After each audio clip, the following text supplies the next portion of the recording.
Hello, hello, good evening. This is George Ansong, and I teach the buy, fix, and flip, but I call it the niche rehab investor forum because we normally work on the luxury market. We fix, buy, fix, and sell high-end property. So understanding luxury rehab investment. Let's get started. Let's see. All right. My name is George Ansong. I'm an investor, realtor, and entrepreneur. I've been in the real estate business as an investor when I took a no money down seminar in the early 1980s in Brooklyn, New York. I bought my first property in Brooklyn and a couple more in Jersey City, New Jersey. I moved to Atlanta in 1990 and bought a few homes, businesses, I formed a company called Quadrat Investments with a partner where we bought, fixed, and sold properties using front money partners. These are partners that we team up with to buy these properties. I experienced the market crash in the year 2008 to 2009, where I lost some of my portfolio, but as time went on, we were able to bring them back. I was also an instructor at over here in Kennesaw State University and some of the university cities, their continuing education department where I was teaching real estate courses. I wrote all my instructional manuals, and I also organized real estate coaching and mentoring trips.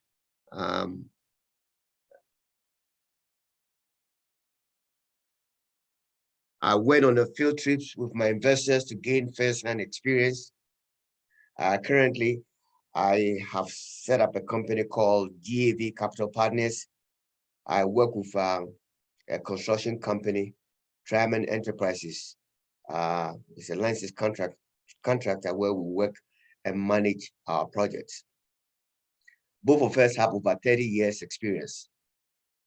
Currently, I've finished writing a book called The Cash Flow Real Estate Agent, which is now on Amazon. The Cash Flow Real Estate Agent. Where is it? I can see The Cash Flow on Amazon. Very good book. I'll recommend it. I'll talk about it. You can go to www.cashflowrealestateagent.com to buy a copy, or you can also order it online. Be a good book for you to have. For further information, you can contact me, George Ansong, GAV Capital Partners, LLC. Direct number is 770-841-7920. And email GAV Capital Partners, LLC at gmail.com. So far, I don't see anybody in there. So somebody just came in.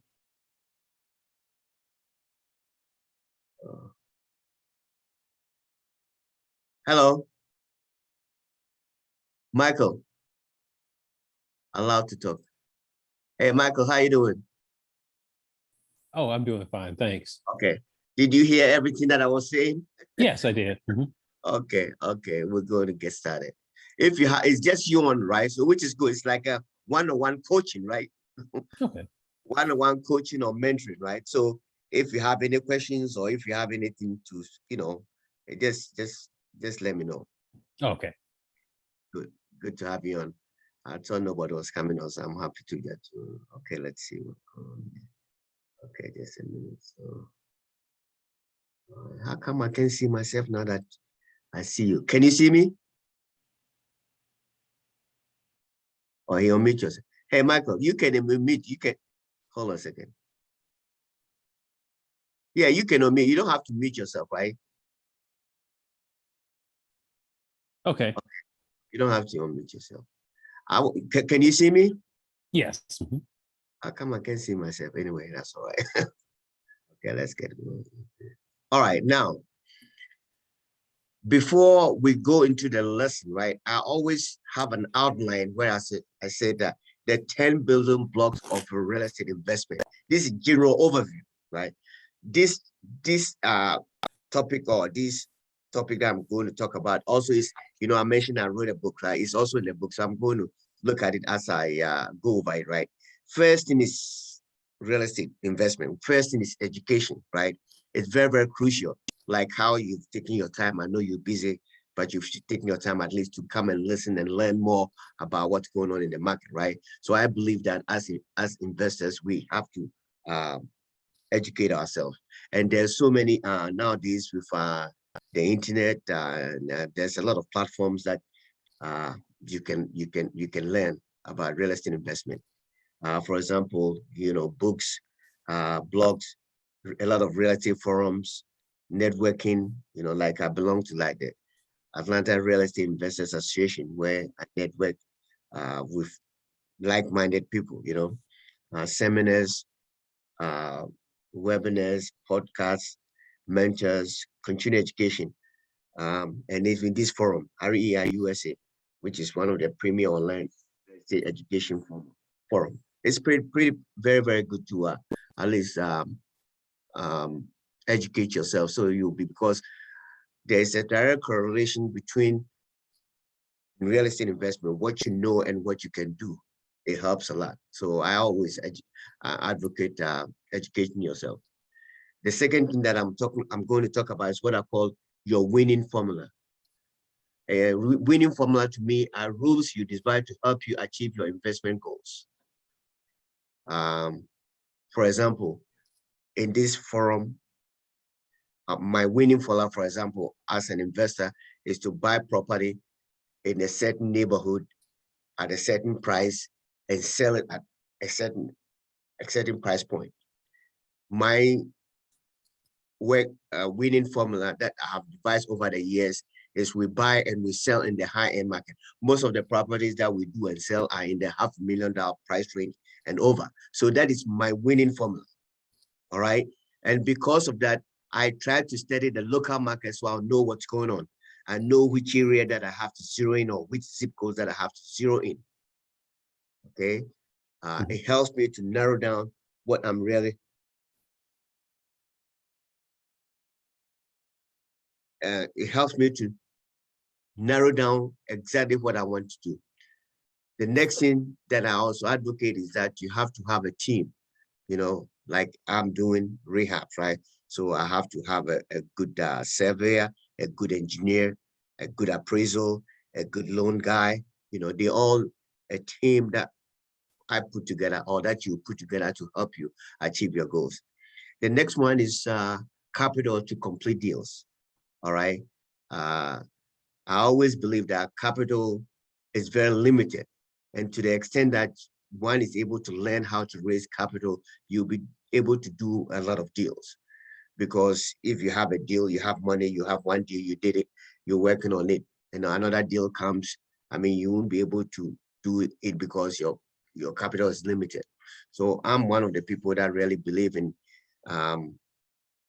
raising capital or learning how to raise capital for family, friends, and people. And when we go the next phase, I'll tell you more about that. So like I said, the 10 building blocks of a profitable real estate investment: 1, education; 2, winning formula; 3, local market, a team that you put together; capital to complete deals; your exit strategy. When you finish, what are you going to do with it? Nowadays, a lot of people are into Airbnb. I was telling a friend of mine today that when I wrote a book, I didn't even include it in my book. But when I do a next edition, I'll do it, because exit strategy as an investor, Airbnb is also one of them. Selling it directly is one of them. Renting them is one of them. Doing owner financing is another. Lease purchase, subject to all kinds of exit strategy available to you as an investor. Another thing that I talk about is what I call the tax implication of your deal. Do you know the tax implication of your deal after you put a deal together? For example, as you know, when you do a fixed deal and you make, let's say, $50,000-$60,000, right? You have to account for Uncle Sam, you have to also account for how much the government is going to get. But you can also do like 1031 exchange or something like that to minimize your tax liability. So these are some of the things that we have to think about. Okay, what is the risk involved? Everything being equal, right? Buy, fix, and sell is a high risk strategy. Why? Because there's so many parts. First, you have the raising the capital part. Then you have to, if you're managing the project itself, you have interest payment, you have this to pay, you have to this to pay. You have to be able to make sure that you finish it by this time, in 6 months or 8 months or whatever, or else the interest rate is going to eat you alive. And if you don't take care, you might finish the project and then not even be able to, make enough money.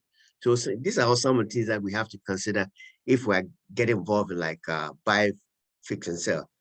I know I watch TVs too, and I see people doing the rehab project, and they make it seem so easy, but there's so much involved, going to get a permit.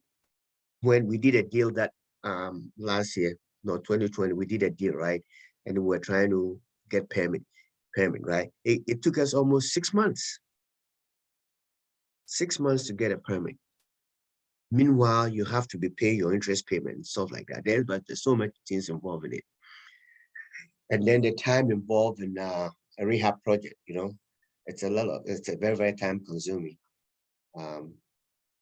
You have to get a permit. Sometimes you have to get a survey. Sometimes the engineering has to come in. Sometimes you have to do this. There's so many parts to it. So one have to be aware of all these things. And the next thing that I always say is that real estate is always the ideal investment. I is income, D depreciation, E equity, A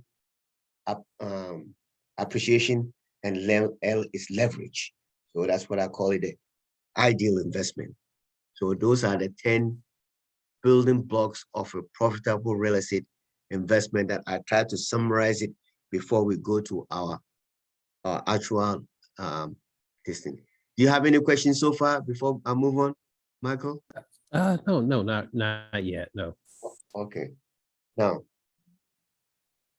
I'm teaching from what I do. So first thing that I do, because like I told you, we do high-end properties, right? So I have specific zip codes that I target. You remember I was telling you about my winning philosophy or my winning formula, right? So these are my niche areas that I look at. You're all in Atlanta, and we're able to buy the property at, like, I'll go into some numbers when we get there. But that's what I do. I get these properties through, sometimes FMLS, and most of the time through wholesalers, right? Wholesalers. Yeah. Yeah, that get me some of these properties. On my email, at any given time, I have people email me all kinds of properties. Apart from that too, Mike, I also help investors look at, for example, today I was in Lithonia helping, I got a property that an investor sent me, right? Good deal, It wasn't a lower end, that's all right. I met a guy, in fact, as soon as I finished, I'm going to write an offer for him, just a quick offer for them. But their strategy is to buy and use it for Airbnb, which is good, which is what a lot of people are doing. So I zero in on certain specific zip codes that I know there is a lot of activities, right? And people are buying. Okay. For example, one of the deals that we did, we just sold it about maybe a week, 2 weeks ago, in Kirkwood. Kirkwood is 30317, that area over there. But prices are very, very low. Like before you rehab and everything, it costs you about maybe $250,000, $300,000 before you do anything else. And then you have to, maybe go get another 250 to fix it. So we end about almost $500,000, and then you sell for maybe 650, 690, or $700,000 or something like that. So that is my niche. That is my specific area that I zero in, right?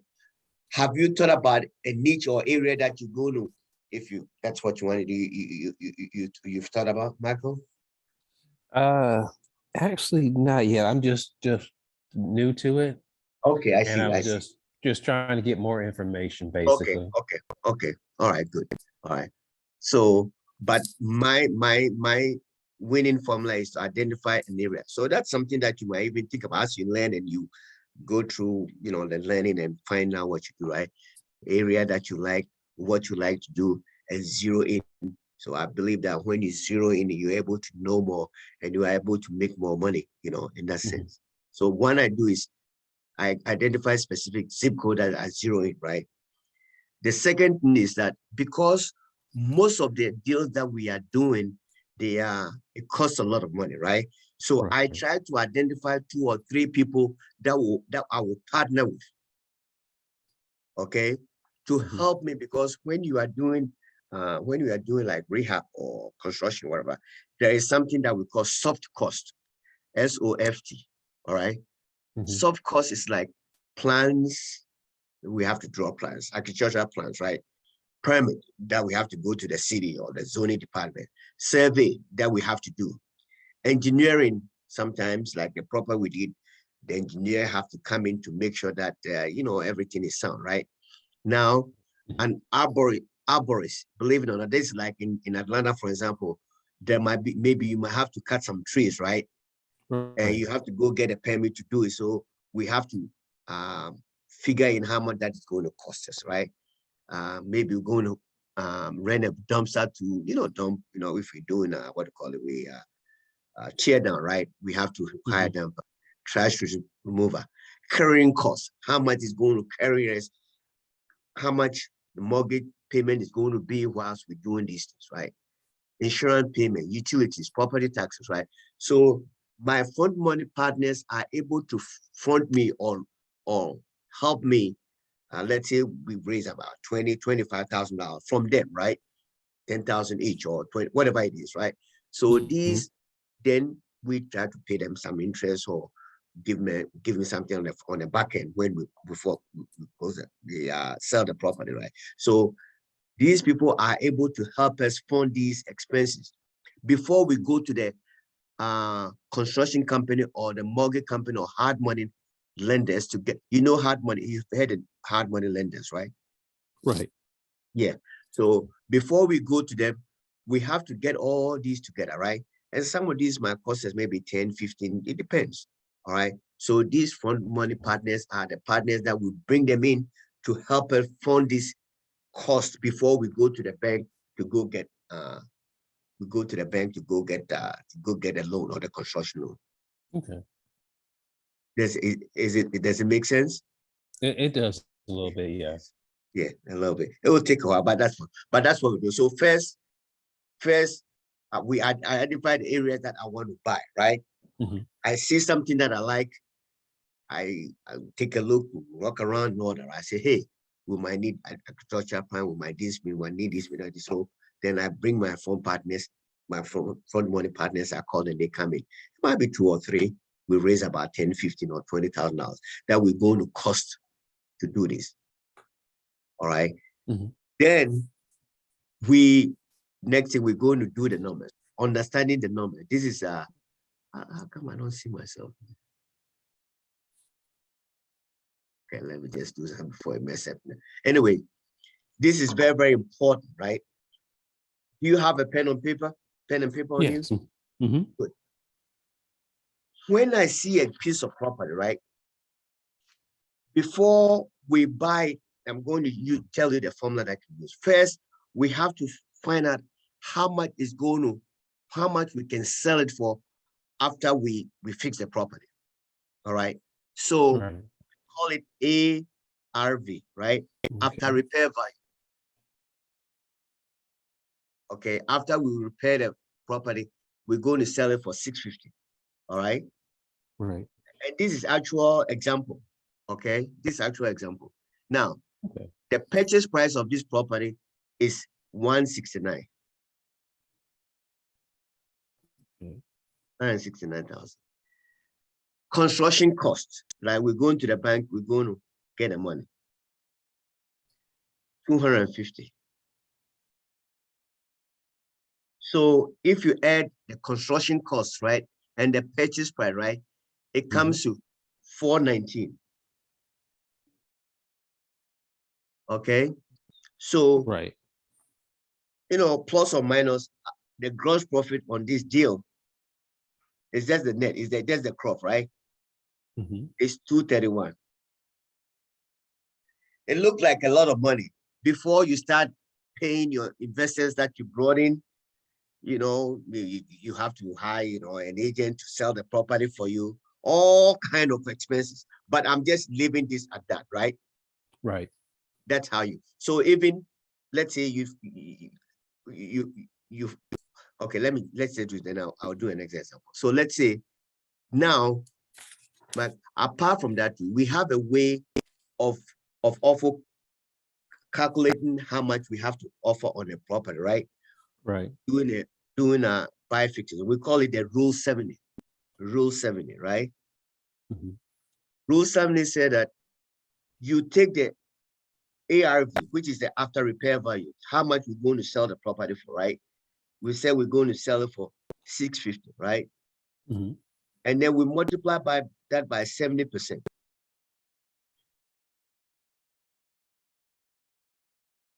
We get 455, right? Right. Okay, now, anytime you're doing a deal, right? You should be able to buy the property and fix it for this amount. Let's see.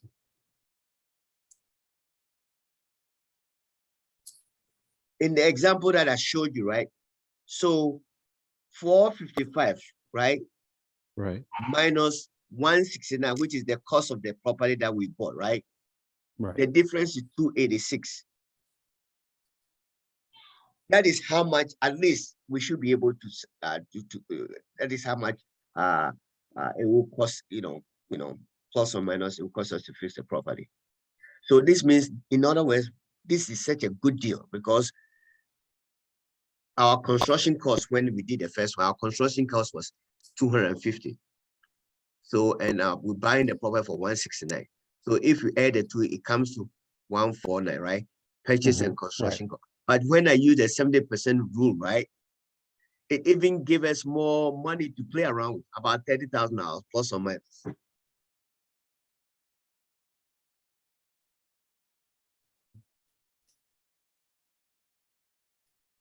So let me just use a simple example for you, right? Let's say, David, you have a property, you've seen a property in some area, you want to buy, fix and sell, right? And you did your comparison, due diligence, whatever, and realize that after you fix the property, you can sell it for $300,000, right? Mhm. Now, let's multiply 300,000 by 70.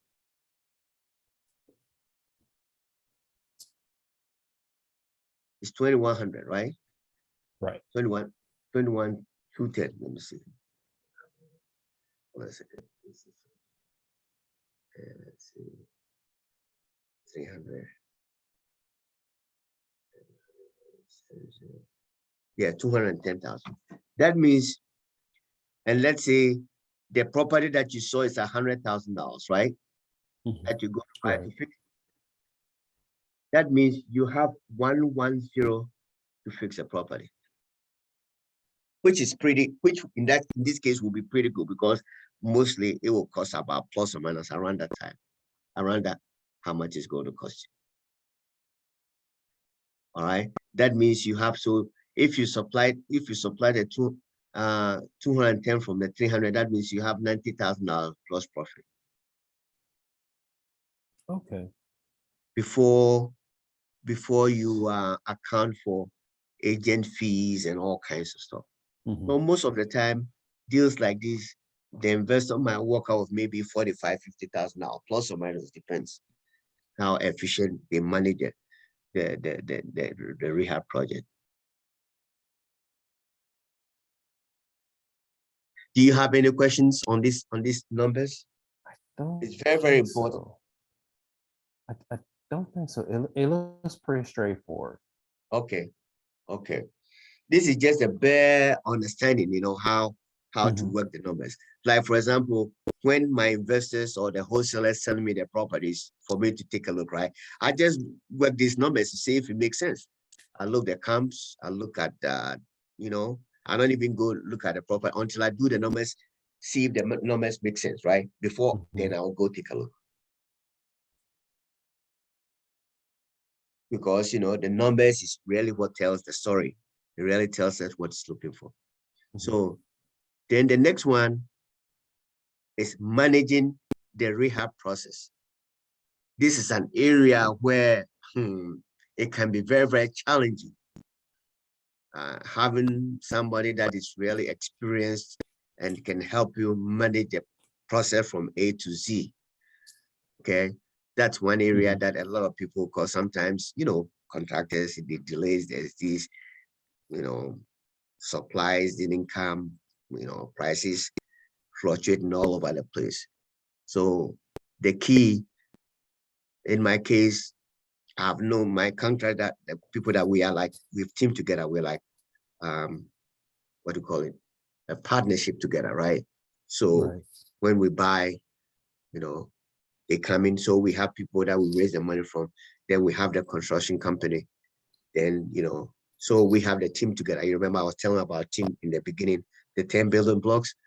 So it's a key. And then I know you've worked with, repair people or contractors people. I mean, the key is to get a very, very reliable and licensed contractor. And then in our case too, we have like a rehab supervisor, right?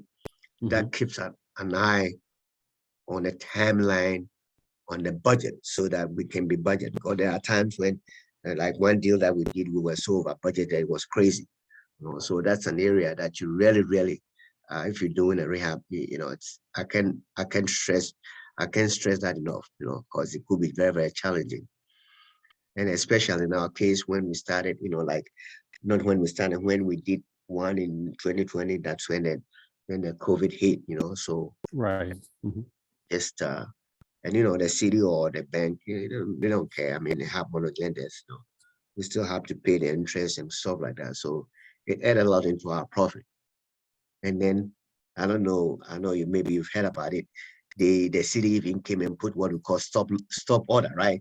Hey, you guys are doing this, or some neighbor next door reported, right? So they came and put a stop order.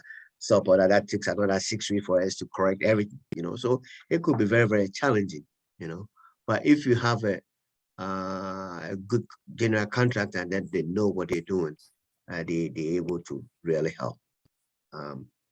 So I can stress that area enough. A good general contractor licensed by the state that works with investors and know how to get it done on time, so that you'll be able to put on the market and sell it and get your money back and then pay your investors or your bank. All right. One time when I was teaching, somebody asked me, do you stage your properties? All the properties that we do, we stage them. I have a lady, she's very good. She works with investors and she's very, very good. And she will stage the property. I have pictures and everything. You will stage the properties, make it look like. And then I have a guy that takes the pictures for me, nice pictures, and then, I have to disclose I'm also an agent, right? So we list the properties and then we sell them. The latest one that we did, we have to hire a different agent for a lot of places. But that normally what to do. We stage it, best stage company so far that we have. Take nice pictures, and then we hold open house. We do whatever we have to do to get it sold. Normally, if everything is good, then normally 45. Because when you do it high end, right? High end, people who buy high end, they're very, very discerning, very, very shrewd, and so when they so you have to be careful marketing, marketing, you have to make sure that everything is immaculate, everything looks nice, or they buy this at second or third home, so you have to be careful.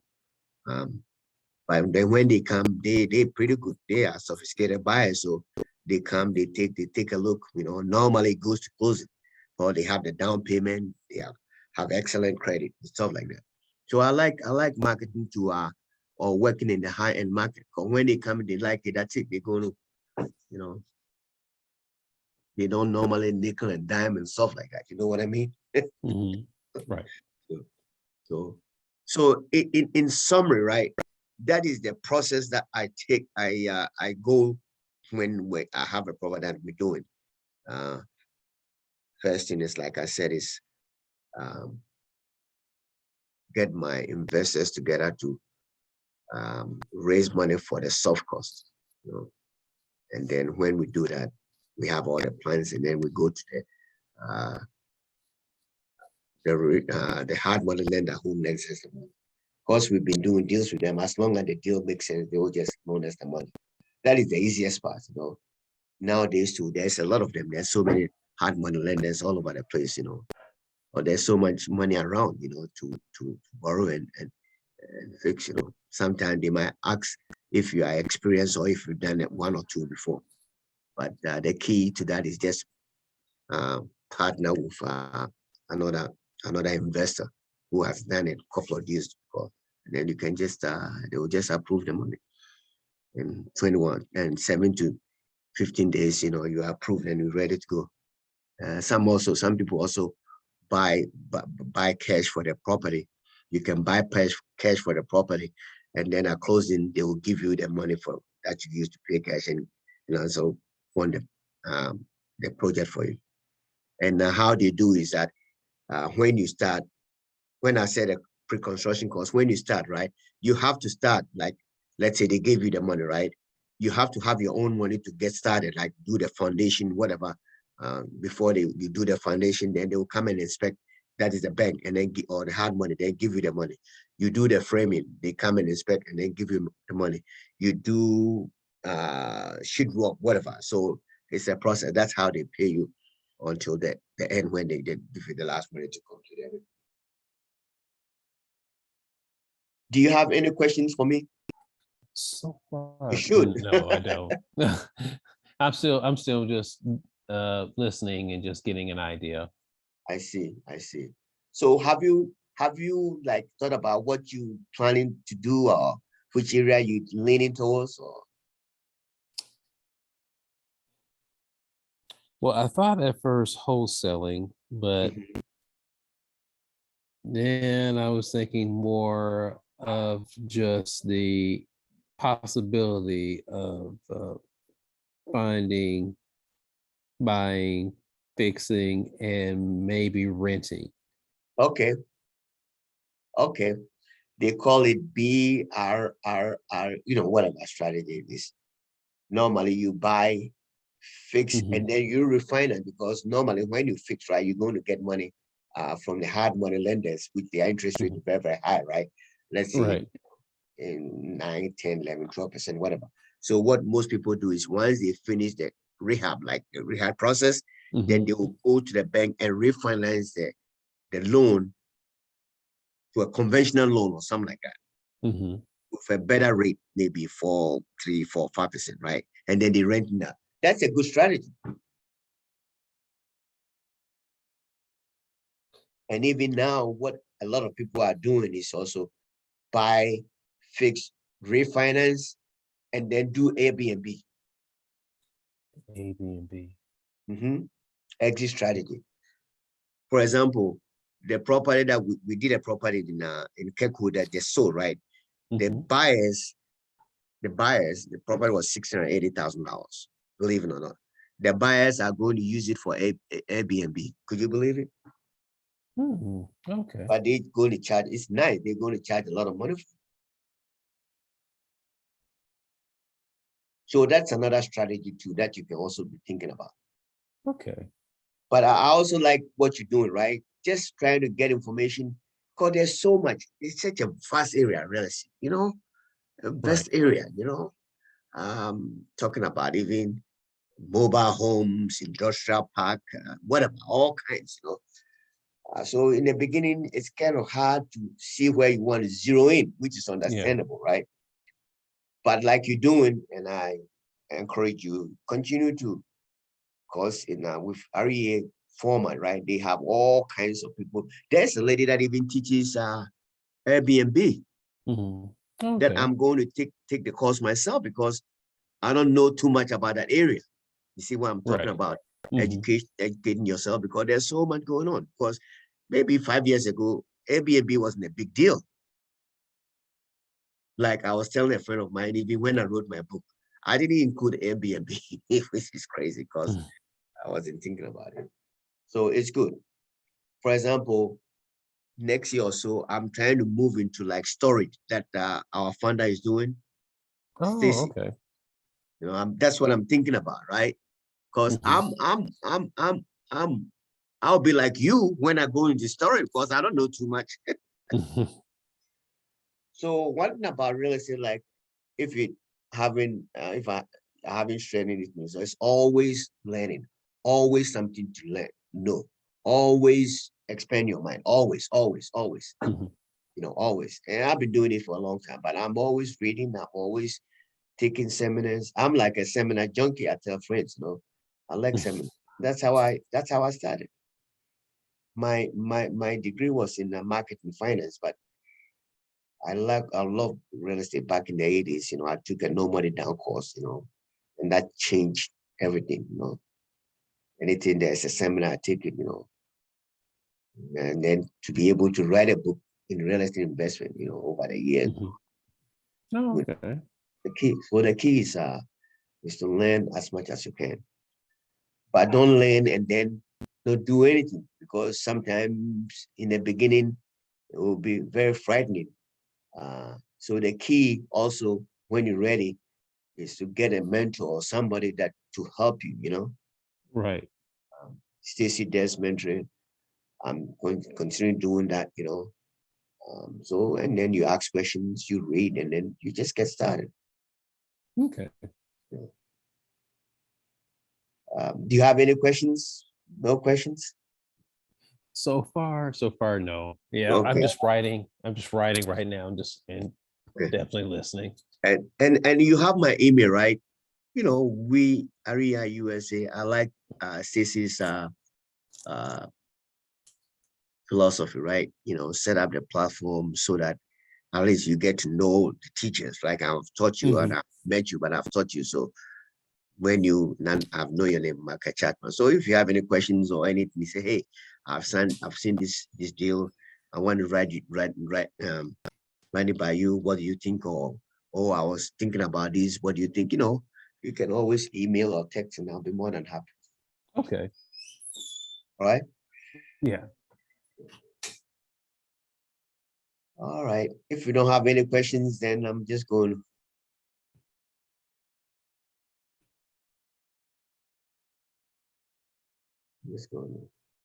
Thank you for coming. Last time I only have one person. Did somebody else come on? Let me see. Seems like. Let me see. Oh, Michelle. Oh, Miss Rice, you on? Let me see. Let me just. Hello, Miss Rice. Hello. Hey, Mr. George, how you doing? How you doing? Doing okay. When did you come on? A little while ago, because it Okay. kept saying I was waiting for it to get started, and then it finally just came on. Oh, okay. Okay. Do you have any questions for me? I just saw 3 people, so I just. Oh, no, not yet. I'm just listening in. Thank you. You sure you don't have any questions? Not yet. I'm in the doctor's office too, so I'm Oh, trying to be okay, okay, quiet. okay. Thank You you. have my email or anything, like I was telling Michael. If you have any questions, just email me or text me. Oh, yes, I do. I sure will. Thank you. Okay. All right. Like somebody said, in the absence of any questions, I'm going to end it up. Okay. You can play some. I think they recorded or something. You can go back, and that's the beauty about REI Yes. US. You can always go back and re-listen and stuff like that. So, all right. So, Yeah. okay. So have a good night. Okay. You All too. right, Thank you too. so Okay. much. Okay. Bye-bye. Bye. Bye-bye. I see myself. Oh, like that. Now I see myself. Okay. Okay.